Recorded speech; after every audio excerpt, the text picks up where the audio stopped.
First up on the entertainment news, Michael Jackson's children and his mother cut off from getting trust money.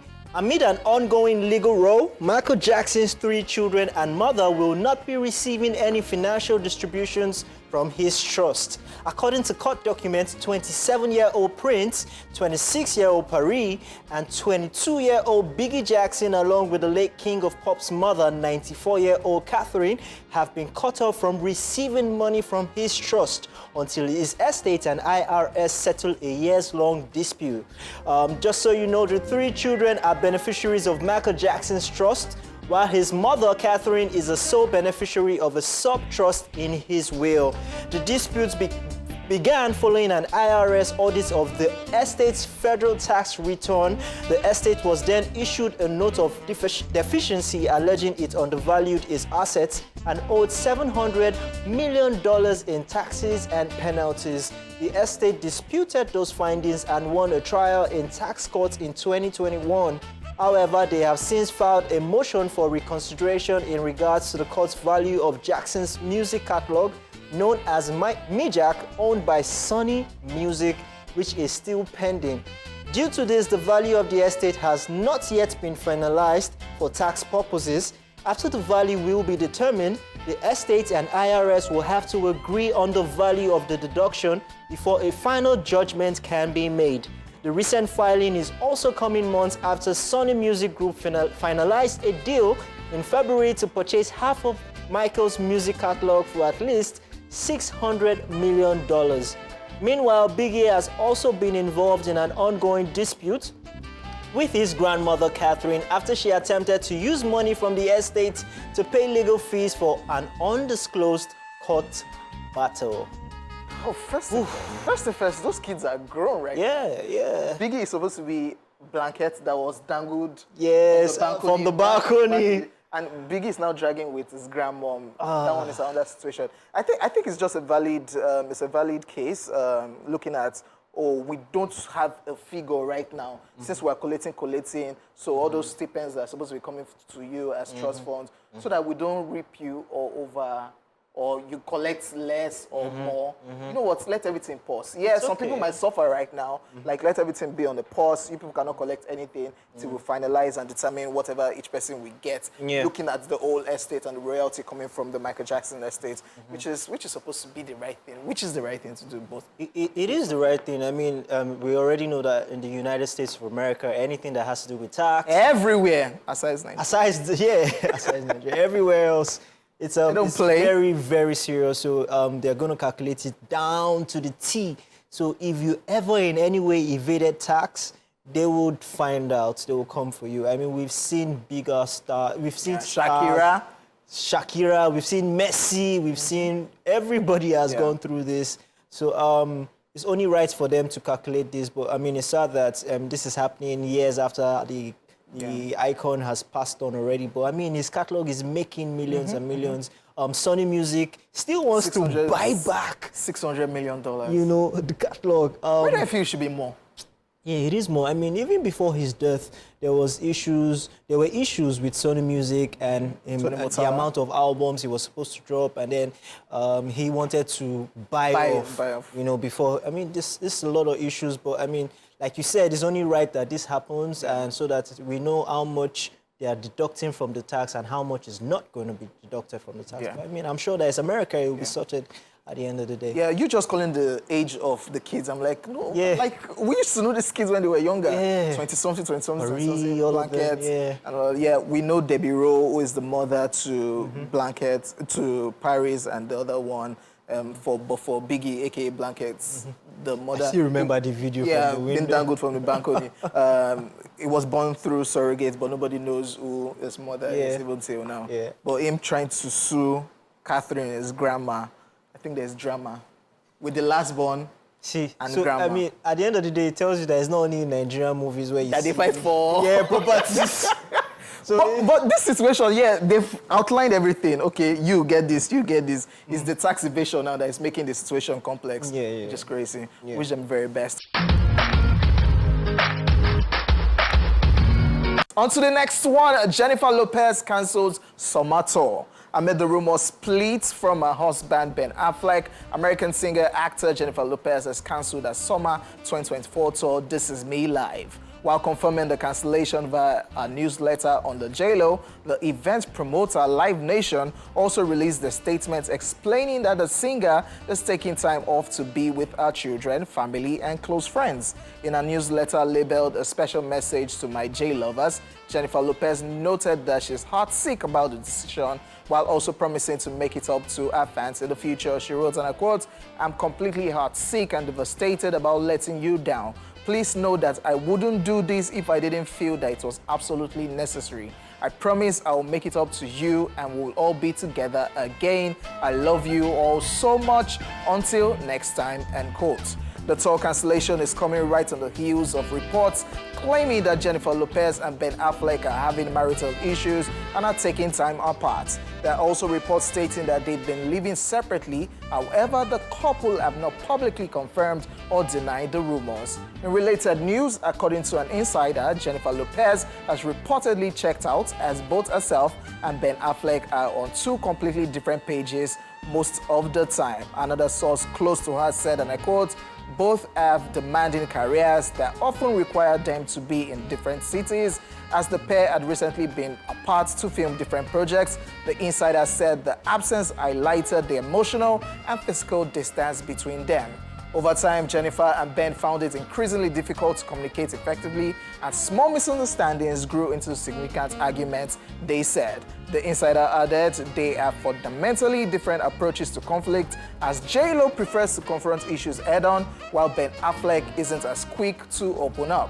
Aside that, their differing approaches to parenting and finances have also worsened their marital issues." So it's looking like it's happening. But they've not said anything. It is looking like it's happening. I mean, also, this is at the time where she's promoting her latest movie, Atlas. What if all of this is It's promotion PR, success? so it almost feels like, okay, maybe this is just PR. But I mean, I don't think they would want to play around with their personal issues like this or their personal lives like Bad PR, nasty PR. yeah. Well, if it isn't, then it is sad. I mean, and then it brings me back to comparisons, and then I look back at other relationships, celebrity marriages. You look back at Brad Pitt and Angelina Jolie. Oh, that is messy right now. You look at Amber Ross and Johnny Depp. There's so many relationships. Amber Heard, yeah. Yeah, Amber Heard, yeah, sorry. A lot of these guys, they end up like at this loggerheads, they become strangers at the end of the day like this. The only one relationship I think that has lasted through the test of times will have to be the one that keeps people talking every time. Which one? Will Smith and Jada Smith. Oh, that's a relationship? Is that a relationship? Is that marriage? So the question is, what is the problem? Is it the career? The fact that they are both in the spotlight? I think that's what it is. I think that's what it is. People are busy.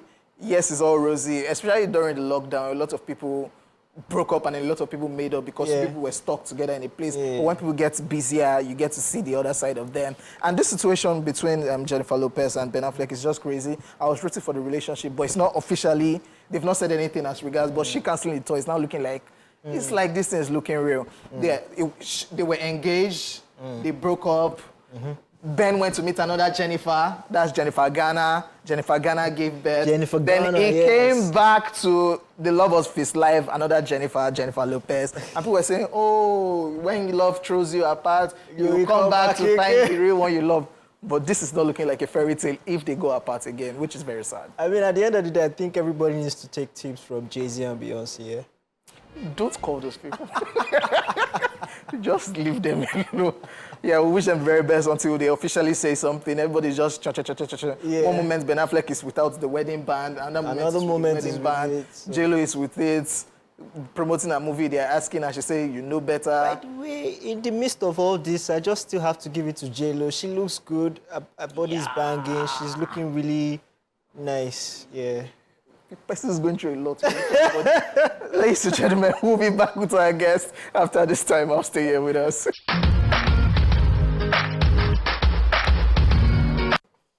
All right, everybody remembers that song, yeah? Yes, I love it, and it's still a jam anytime, any day. And we're going straight to our next segment. Our guest today is a celebrity promoter, nightlife curator, tour curator, businessman, celebrity host, and the CEO of Duke Concepts. Ladies and gentlemen, let's make welcome to the show Osita Duke Uge. Did I get it right? I tried. I'll give you a pass on the last name. How do you pronounce it? Uge. Uge. Oh, nice. What are you doing in Nigeria? I came to see you now. Nice one. Did you bring... Let me what? I don't know. Now I wanted to make sure that the tree that I used to get to my father's house has not been cut down. So Oh, very necessary. I came to check in. Very necessary. You've been pushing Afrobeat to the world. Yep. Yeah, in America, North America, having those massive shows, event promotion as regards. Let me focus on the Madison Square Garden, which is, will I say, the first Nigerian promoter to have a Nigerian artist at Madison Square Garden. Is that right? Oh yes. That's Burna Boy, right? You see, you didn't think about Yes. That's Burna Boy, right? We've done it twice now. We've done it with Burna, we've done it with David, which is the most recent. Yeah. Yes, absolutely. Yes, you're correct. Why? Why what? Why are you doing this? Why am I doing this? Somebody has to do it, right? And as a Nigerian, anywhere we go, we know how to show ourselves. Yeah. You have to represent. And if you're going to do it, why not do it big? So we had to try. Okay, so talking about doing it big, over time on the international scene, if you look at from way back, we've had the likes of the Sonia Days, the Majek Foshek. They've gone to the international stage. They've been received with quite some awe, but they've not gotten it as big as it is now. Right? Afrobeat is the money making, is mainstream now. Is actually mainstream. So doing this now on the international stage, curating this, being at the forefront of Afrobeats internationally, how does that feel? And what are the challenges? Do you face any challenges putting it? Of course, there are a lot of challenges. First, how do I feel? I feel fantastic. Well, it shows that, because we're over 10 years now, it shows I didn't make a mistake. Because you know that as a Nigerian, either you're a doctor, lawyer, what's the other one again? Engineer, or you're useless. I don't know what you guys are, but don't mind me. But I was an engineer. I used to work as an engineer in Lagos. Yeah. When I look at it, I used to work as an engineer in Verizon Wireless as well. So me starting up this, it had to work for me, right? Because I cannot explain to my mom how I did not make it. Right? You literally have to make it. So I had this vision, I had this idea, and it was crazy. I knew where I was going from the jump. I didn't know where Afrobeat was going, but I knew it was going to be big, right? So we started gradually, and I think everything blew up so fast, right? Faster than we thought it would, but the important thing that it has grown, and we're getting there, and we are still in the culture, we're still pushing the culture. I don't even think that those in Nigeria understand how big Afrobeat is outside of Nigeria. The appreciation of Afrobeat out of Nigeria is ridiculous. And that's why I get upset when we start trying to dissect it into Afro Days, Afro Depression, Afro Symphony, Afrofusion. It's different stuff, but they're all Afrobeat at the end of the day, right? It's quite impressive. Do we face a lot of challenges? Yes, we face a lot of challenges, because now, as the world appreciates Afrobeat more, so does the price of our artists go up. And I'm sure you've seen the conversations the past few weeks. Yes, true that. About the artists overpricing themselves. Yes. Last, no worry, they go so humble, they will come down. Are you sure? They go come down. It happens. It's a demand and supply thing. When you feel like everyone is rushing, you start to try to get the most out of it. It's not the best approach when it comes, especially music, right? Because you have to be strategic. But I think some of them are also not properly informed and are just chasing the money rather than chasing a career. Because if you're chasing a career, then you have to be intentional in your pricing, where you play, how you play, and all that. But besides that, our artists are becoming more responsible. Back in the days, you'll be worried whether they will show up. Yeah, sound check, all that. Yeah. Stuff. So Burna Boy showed up. He always shows up to our shows. Oh, Burna Boy, January 1st, 2020. No. So, Nigeria. I remember, Atlantic. I wasn't there. It wasn't my show. I'm not on the show in Nigeria. But I wouldn't speak on that. But I think, I won't speak into details, but I think the main thing is, if Burna doesn't show up, find out it's probably not his fault, to be honest with you. Yeah, I was talking about the sound and everything. Yeah. Being right. Because to produce a show in Nigeria, there are a lot of issues with logistics and all that. Is that why you haven't done any show in Nigeria? No, which is why we are coming to Nigeria soon Okay. to solve the problems that are already there. So why is it taking you so long to come back home to create an event? So, I'm a man of perfection, right? And you see the level at which we do. We've done over 20 arenas in the world, in the whole of North America. So before we do something, we want to make sure that we're able to give quality and we're able to sustain the level of quality that we've given all over the world. We don't want to give you the best in America, then come to Nigeria and we should change ourselves. Because some of those equipment you see, like Bonner's equipment, for example, they have to be imported from out of the country because they don't have them in Nigeria. So they import them for that show and then return it back. Wow. Rent, that kind of thing. So those are the kind of things that we still face. Nigeria is getting there, but there's still a lot of work to do in the technical aspect of the live space. I mean, you talked about how Nigerians in Nigeria don't see how big Afrobeat is on the outside. And when you guys do the shows, we see on social media, we see everywhere, we see how it is sold out. I mean, Ashake was sold out in so time. There's always like in 3 days, a particular show is sold out. You being the forefront now is the opportunity to ask you the question. How does this ticketing work? Does it actually get sold out in the time frame that it is being sold out? How does it work? Give us some secrets. You see, it's funny I'm talking about this. So that is very important to Nigerians because this is the third interview that actually got sold out. How does it work? Yes, well, I think when we did Wizkid right after the pandemic, it sold out in less than 3 minutes. Ah, yes, I saw that. And I remember when we were touring, we kept sold out. People actually, the way it works is people literally wait on queue on the website to buy tickets when there's an excitement about the show. Now, every artist fan base react differently. Some of them are excited to buy the tickets right away. Immediately. Right? Some of them, they're going to get the tickets, it take a while. The important thing is that the people will come out. So for me, I don't care if it sells out 3 minutes. I'll prefer it sells out 3 minutes as a promoter so that I will sleep until the event and focus on the production. But yes, there are times where tickets sell out very fast that way. And there are times where it takes a while to sell out. Right, but sellout is also relative. Sellout could be sellout of a 300 cap. If that's what it's scaled to be, that's it's sold out. If it's 15,000 cap and that's what it's set up to be, then it's sold out at 1,500. So it just depends. So I think the narrative about sold out sometimes is overrated, to be honest.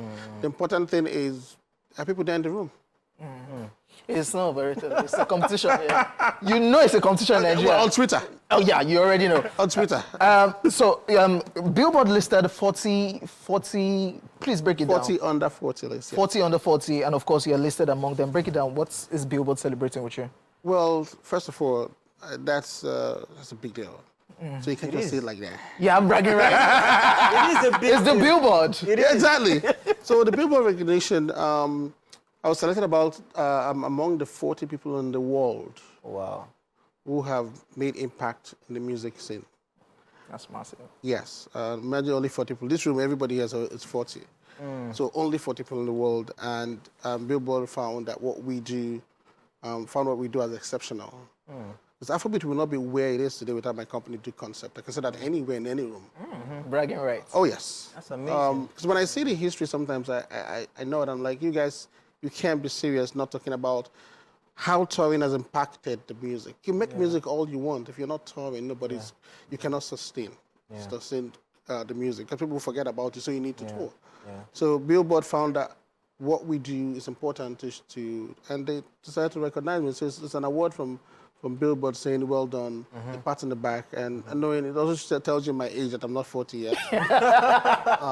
So 40 people under 40 who are doing absolutely well. I mean, I love the fact that you're also building on this touring and artists actually taking the craft out there. After you drop a project, you need to tour. And we've seen the likes of Wizkid, Davido, Burna Boy now taking on the road. They're actually going on the road. Before, it used to be just American artists just going on the road after. It's now a culture, yeah. Now it's an actual culture.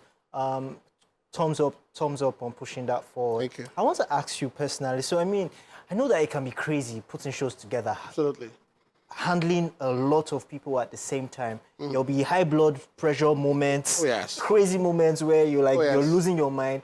Do you want to share with us one of those moments where you thought, you know what, I'm actually going to just go crazy today?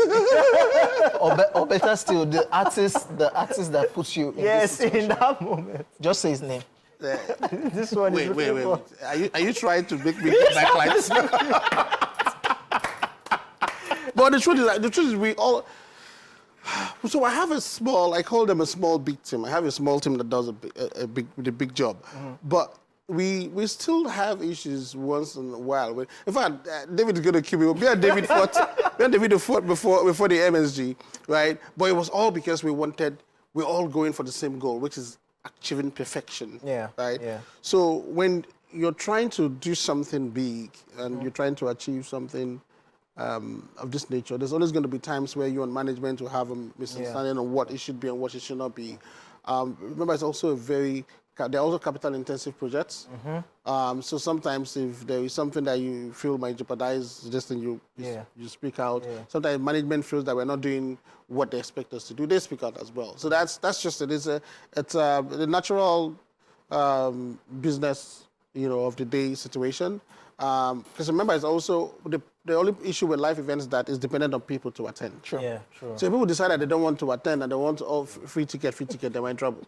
One chance. Is what I'm saying. So it's dependent on people to attend. So we have to be able to market it, and it has to be convincing for people to attend. Oh, by the way, we did Ashake at the Barclays Center last year, New York. Which is amazing. So everybody wanted to see him at that point. I mean, Let's do this. Yeah. it's good. I mean, talking about that, like Ashake, I mean, when you do shows, there will also be hazards. Absolutely. Safety hazards. I mean, we saw the hazard where Ashake's concert where someone passed and it was a whole... In London, yes. Caused a whole ruckus. How do you guys manage that as well? How do you strike it to the We've teeth? never had such issues in our company and any of our shows. But by God's grace, I hope we never have to deal with that. However, we are very intentional with where we play. We check. We try to see what's the artist's popularity, how many people are checking for him, and we make sure that we put them in the right rooms, because the artist becomes big to a particular point. There's no need squeezing people in the small space and having more people outside. Yeah. Because we've been there before. Okay, by God's grace, nobody died. In 2014, Davido's very first show in New York, there were more people outside than inside. What arena was that? It wasn't an arena for the. It was 20. Arena. We're talking about arena in 2014. It was a... In 2014, we didn't even know where we're going at that point. It was one of the biggest shows, and then people were not buying ticket ahead of time. It was difficult to forecast. People would buy ticket at the door. Yeah. And I remember we did KC at that venue a month before. We had about 700 people, which is huge at that point. Then we now did Davido in March, and when we pulled up, what? It was crazy. But since then, from then to now, the culture has changed. We've trained people how to purchase, our people, of how to purchase tickets ahead of time. So we're able to say, okay, if the ticket sells out, then guess what? We put a second date, or put a third date if the second date sells out. But we try to put them in the rooms that we know You can manage. Yes. All right, definitely we wish you the very best, pushing Afrobeats to the world. Yes. And when you come back to Nigeria, we have our stadiums. We could sell our stadium. That's another conversation for another day. Okay. Ladies and gentlemen, there you have a due concept right here. We wish you the very best with everything you're doing. And thank you for coming through, ladies and gentlemen. We'll be back with more right here on A-Splash. Stay here with us.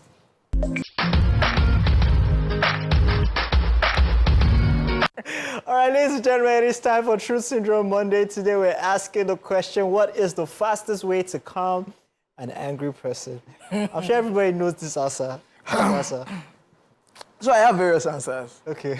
But if you tell me, you can figure this conversation out. If you can just tell me, okay, I've heard, send your address, I'm coming. Go figure. Okay, I'm coming, just send your address. That will calm me down. That calms you down? You see now? Go figure. Wow. Oh yeah, aside from, okay, what do you want to eat? That works. That one calms you down to so. That one works. What do you want to eat? Address, food. Okay, what else? Okay. Or send your Aza. Send your Aza. Yeah, that works for But me. the first one is addressed. Okay, okay, I've heard. I'm coming. Send your address. I don't know if I have anything else to say. But, Omo, first, you guys be Azza. Send me. You have money now. There's no amount of money in this world. If anybody tells you send your Azza, even Dangote, if you tell them send your Azza, you go calm down. No, I'll go tell Dangote send your answer. Who am I? Who am I? And then, your food is on the table. They calm down. They calm people down. Who prepared the food for you? It's not your business. It could be your mother, it could be your sister, it could be anybody. Just as long as the food is there. All right. Yes. Before we get more information, I really need to get more information from J. Paul. That's our truth, ladies and gentlemen. After this break, we'll also love to hear from you watching. As the phone lines will be open, we'll also be checking out your Facebook and X messages. We're at TVC Connect on X, at TVC Entertainment on Facebook, using the hashtag eSplash on TVC. Let's find out what people out there on the street have to say. TSM, it's Truth Syndrome Monday. The quickest way to calm an angry person is actually, to me, like they should just, the advice I will give is that maybe if someone is boiling like that, I'll just say should calm down. That they should calm down for me. That they should talk to me, speak to me. From there, we'll talk. That's just it. If someone close to me, like we are standing together or sitting together and something came up and the person started getting angry, according to me, what I would love to do is to take that person away from that situation or that incident. I'll just like let that person vacate that place. Then from there, I'll be telling the person to calm down. It's not like that. Let's have patience. From there, I know the person will start getting calm. In my own opinion, I guess get the person food, their favorite food. Talk to them while they're eating. I don't know. If you know the person well, you would obviously know how to calm the person down. But let's say it's a random person now, I'll just say get the person food. Ask them what they would like to eat, take them out or something. Just food, that's what I think you should do. Well, first, it should be easier if you have a relationship with the person, like you've known the person before now. And if that is not the case, I would suggest that you relax, calm down, and try to understand the person first before you even try to offer any solution. Maybe give them space, play music, let them calm their nerves, or anything that just works for anyone that, okay, this is what works for this person to be able to calm down. Yeah, I think that works. By hearing music, you can change your mood. When you see someone you like, you can change your mood. Smiling is a therapy to me, but I don't know about others. So just smile. Because I have a bit of background in customer service, so the best way to calm an angry person is just keep quiet. Let the person rant. Let them exhaust themselves. Then after that, you can address the issues one by one. If I'm angry, I just want to use myself as if I'm angry, I just listen to music and just watch some K-dramas. So that's what I do. TSM, it's Truth Syndrome Monday. So many reactions. So music, yeah, music actually calms people. If you listen to Yanni, you'll be calm. If you listen to Enya, you'll be calm. But you don't want to go and listen to Portable when you're angry. Another thing will happen. You get some kind of music where they go does they play, it could increase your blood pressure. Like, no. So I think we should have coined the question and say to calm somebody down aside money and food. Because you already know money and food can solve anything. There's a third thing, but let's just move on. All right, so we'll go on a quick break and we'll be back.